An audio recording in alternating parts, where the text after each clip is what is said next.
Nous passons donc à la phase 4, dernière question du jeu, qui a été lancée avec l'événement Quest 3. L'arrière-plan ne va pas changer, ça sera métro 1, puis une autre métro 1 Q2 pour l'arrière-plan avec les réponses. Par contre, le lutin qui va être utilisé va être le lutin robot 1. Robot 1, le voici.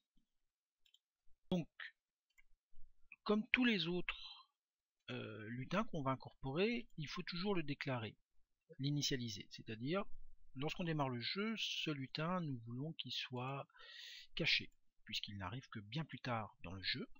Il doit être caché, positionné peut-être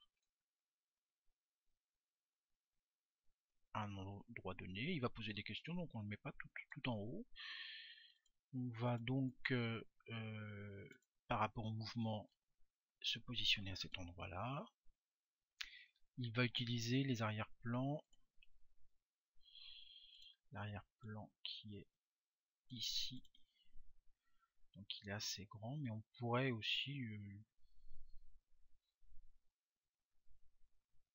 faire une petite variante tout à l'heure pour le laisser apparaître au tout départ.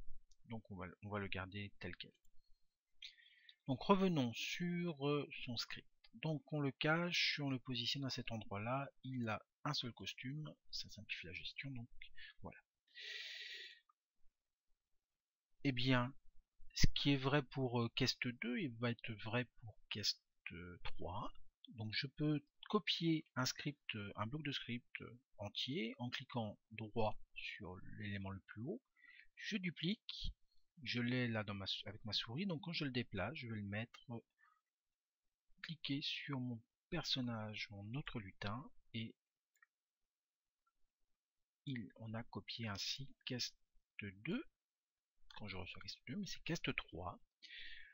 On va passer sur Métro 1, le personnage c'est Robot 1. Alors, ici par contre, le glisser, je vais être obligé de le remettre là, on sait jamais. J'attends une seconde, je montre la variable score toujours, je bascule sur l'arrière-plan Métro 1 Q2. Et donc comme mon personnage va gêner, je pourrais très bien, malgré tout, le retourner et le positionner à cet endroit-là.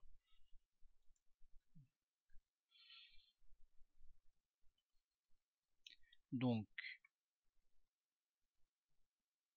si je le positionne à cet endroit-là, ici, je vais faire ceci. Et là, je vais le mettre au même endroit, ce qui évitera les incohérences. Donc, j'attends une seconde, la variable score, métro 1 Q2. Mon personnage est là, je bascule. Alors, pour poser la question, on va faire comme avec la question précédente, c'est-à-dire cacher le personnage, et la question sera posée en bas. La question va être quel pays le tropique du Cancer traverse-t-il, et attendre. Quand j'ai la bonne réponse, je reviens sur Métro 1 Q1. Je montre le personnage, ce qui va me permettre de faire gagner et perdu. Alors gagner et perdu sont là. On bascule, on revient sur Métro 1, et donc la réponse va être sous forme d'image. Donc on va aller dans l'arrière-plan. On peut même le mettre sous forme de lutin. On va incorporer un lutin qui va s'appeler Tropique. Voilà. Alors, comme tout à l'heure, événement, la plupart du temps dans le jeu, ce sera caché. Par contre, la position sera centrale. Je vais initialiser sa position. Voilà. Donc, Le robot 1 va déclencher l'apparition du lutin tropique cancer en envoyant un message. Donc, ici, on va cacher notre lutin robot. On va déclencher, envoyer à tous un nouveau message qui va s'appeler tropique par exemple. Et puis on va attendre.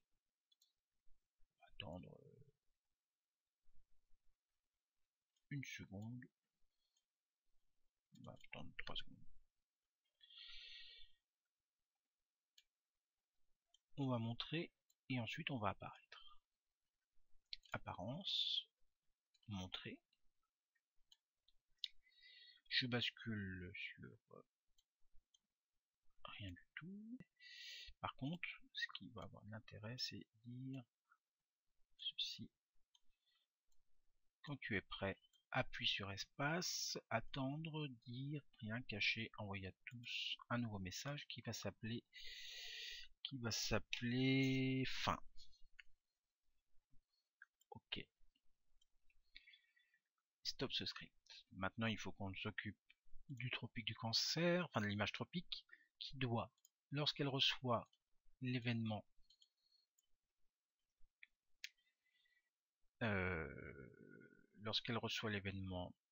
tropique, va tout simplement se montrer, et quand elle va recevoir l'événement fin, elle va se cacher.